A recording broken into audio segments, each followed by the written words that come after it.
का हनी प्रो जो हम खाते हैं वही हनी इसमें ऐड करा गया है। Mango herbs hair pro anti hair fall shampoo आपके हेयर फॉल को रोकता है, हेयर ग्रोथ को बूस्ट करता है और आपके बालों को शाइन और नरिशमेंट देता है। और बेस्ट पार्ट यह है कि इसमें कोई भी added colours, thickeners, silicone, sulphates and silicones इतने भी बुरे नहीं होते जिन मार्केट ने बना दिए इनको। हे गाइस, इस अभिनंदन फ्रॉम प्लेट्स ओवर डेट्स। तो गाइस, हमारे इंडिया में कैसे फेयर बेस्ड मार्केटिंग चलती है। एक्चुअली मैं एक प्रोडक्ट को रिव्यू करने वाला हूँ। क्यों? जैसे कि वो फेयर बेस्ड मोस्टली है, जो कि आई थिंक को फाउंडर अक्षय चोपड़ा उसके ऊपर काफ़ी और मैंगो हर्ब्स जो प्रोडक्ट्स हैं तो उनके काफ़ी स्ट्रॉन्ग क्लेम्स है। जैसे उनका एक hair fall anti hair fall conditioner है, जो एंटी हेयर फॉल शैम्पू है। तो I am just going to review that shampoo. तो उनके जैसे कि बहुत स्ट्रॉन्ग क्लेम्स हैं। अगर हम देखें, prevents hair fall, boost hair growth, strengthen roots, reduce hair fall. तो क्या एक सही में हर्बल शैम्पू रियलिटी में हेयर लॉस कंट्रोल कर सकता और एक्सट्रीम हेयर रीग्रोथ, जैसे कि अक्षय चोपड़ा के इतने स्ट्रॉन्ग क्लेम्स हैं। तो क्या एक शैम्पू जो सिर्फ 30 to 60 सेकेंड्स हमारे सिर पे रहता है वो हमारी हेयर रीग्रोथ को बूस्ट कर सकता है? तो इन सिंपल टर्म्स, क्या एंड्रोजेनेटिक एलोपेशिया सिर्फ 8 हर्ब या 10 हर्ब डालने से ही क्या रिवर्स हो जाएगा? तो let's just talk about guys. अगर हम इस फोटो को देखें तो जैसे उन्होंने लिखा हुआ है कि what we don't use, no filters, no colour, no parabens, no sulphates, no silicones. तो आप लोगों को लगता है नो सिलिकॉन्स और नो सल्फेट एक्चुअली में इतने बेकार हैं क्या? एक्चुअली में कुछ सल्फेट्स जो होते हैं SLES जो थोड़े मॉडरेट होते हैं या कुछ हैवी होते हैं, अगर इन केस किसी का स्काल्प बहुत ही ऑयली है, उसको बहुत ऑयली स्काल्प है, तो उसके लिए सल्फेट्स जो होते हैं जो कि क्लीनिंग का काम करते हैं हेयर को, वो mostly as compare to herbal point of view से ज़्यादा अच्छे से आपके बालों को क्लीन करेंगे। So sulphates are bad guys. तो ये सिर्फ इंडिया में फेयर बेस्ड मार्केट चलती है। जैसे कि फॉर एग्जांपल कुछ लोग बोलते हैं no chemicals. What the hell, even with जो हम पानी भी पीते हैं क्या वो केमिकल नहीं है? वो भी तो केमिकल ही है।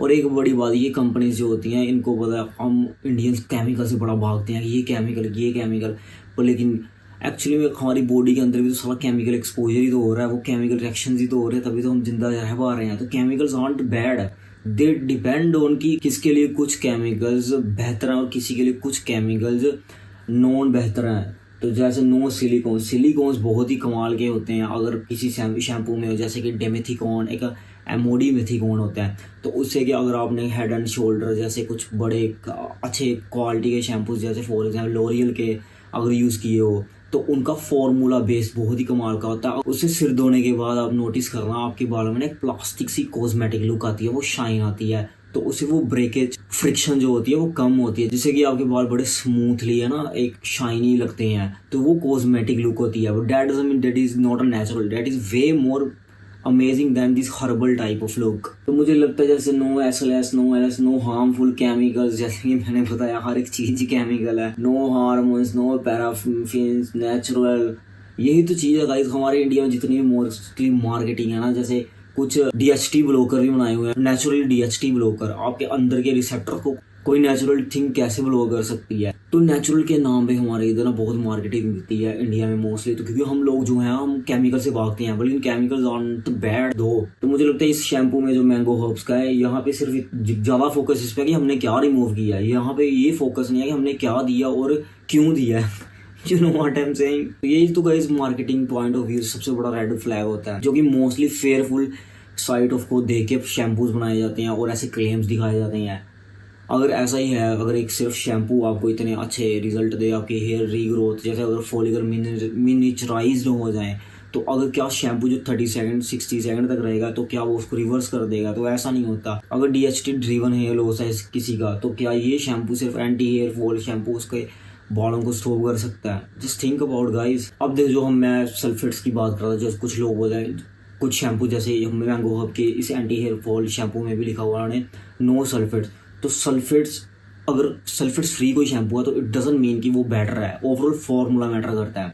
तभी आप नोटिस करना कुछ बड़े ब्रांड्स और लॉरियल टाइप ब्रांड्स होते हैं, उनका फॉर्मूला ओवरऑल बहुत बैलेंस्ड होता है। ओके, सल्फेट्स एक्चुअली में जो होते हैं वो हमारी बालों में क्लीनिंग का काम करते हैं। तो अगर इस शैम्पू में इन्होंने सल्फेट्स को रिप्लेस किया तो उसकी जगह रिप्लेसमेंट क्या डाला वो भी तो हमें पता होना चाहिए। और अगर रिप्लेसमेंट वीक हो सल्फेट्स की, जैसे कि फॉर एग्जाम्पल अगर इस शैम्पू में है तो शैम्पू एक्चुअली में और ख़राब हो सकता है, आपका स्काल्प ग्रीजी लग सकता है, आपके हेयर्स हैवी फील हो सकते हैं। और जो लोग सोचते हैं सिलिकॉन फ्री, एक्चुअली सिलिकॉन्स को मार्केट ने ना विलन बना दिया है। एक्चुअली में सिलिकॉन्स बहुत कमाल की चीज़ है, वो ब्रेकेज को रिड्यूस करते हैं, फ्रिक्शन को रिड्यूस करते हैं, स्मूथनेस इंक्रीज करते हैं, शाइन इंक्रीज करते हैं, और स्पेशली जिनके डैमेज हेयर्स होते हैं। तो सिलिकॉन्स आर ना वेरी अमेजिंग थिंग अगर कोई शैम्पू में वो है, स्पेशली फॉर दोज अगर किसी का हेयर डैमेज है ऑलरेडी, जिनके पास इतनी अच्छी स्मूथ एंड शाइन नहीं है। लेट्स टॉक अबाउट गाइस अभी इसके इंग्रेडिएंट, जैसे कि हर्बल इस्तेमाल, भृंगराज, हिबिस्कस, शिखाई, ब्राह्मी, मेथी, मुलैथी, आंवला, नीम।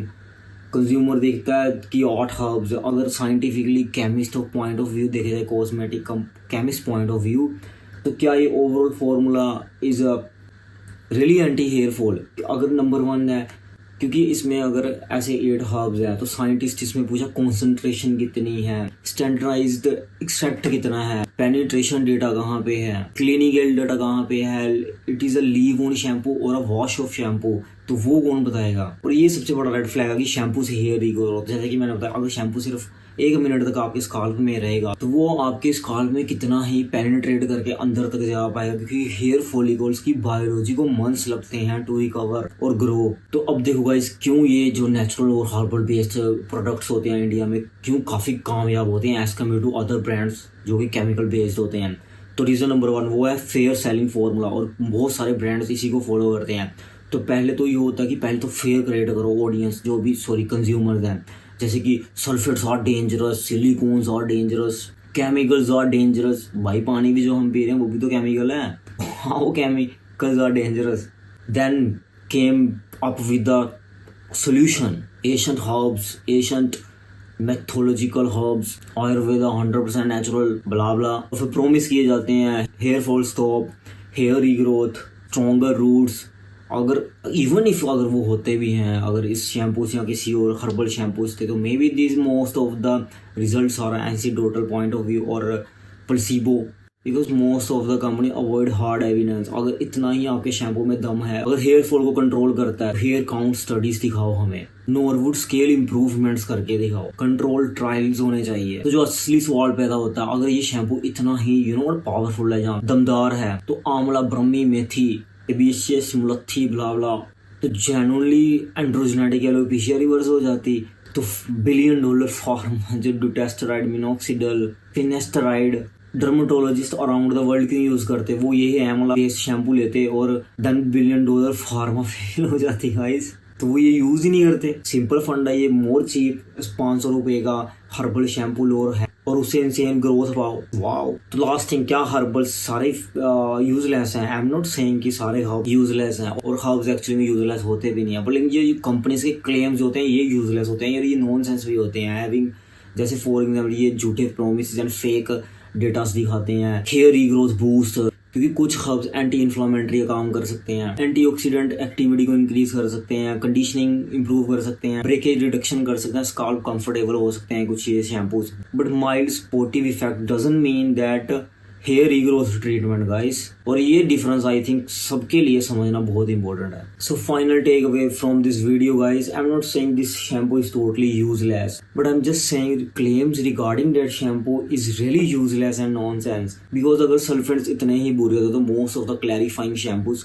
एग्जिस्ट ही नहीं करते। क्योंकि फॉर एग्जाम्पल अगर सल्फेट्स इतने ही बुरे हैं तो कुछ लोगों के लिए सल्फेट्स बहुत इंपॉर्टेंट हो सकता है। अगर किसी का स्काल्प बहुत ऑयली है, बहुत पोल्यूटेड एरिया, जो स्टाइलिंग प्रोडक्ट्स काफ़ी यूज हैवी करते हैं, तो sulphates actually once a week और 2 times अ वीक उनके हेयर्स को काफ़ी क्लीन कर सकता है as compare to any another surfactants. So final guys, एक शैम्पू को ओवरऑल फॉर्मूला जो है वो रिलायबल बनाता है, ना कि सिर्फ 7-8 हर्ब डाल दिए और फिर दबा के क्लेम्स किए कि हमारा शैम्पू ये भी करता है, हमारा शैम्पू ये भी करता है। एक्चुअली दुनिया भर के केमिस्ट जो इतना रिसर्च करते हैं, एक एक इंग्रेडिएंट को देखते हैं, तो वो क्या स्टूपिड है? तो this is it guys, I am just encouraging to make a better choices for your hair care products, not just go and blindly follow these influencers. So please do like and subscribe the channel guys, I will highly appreciate this.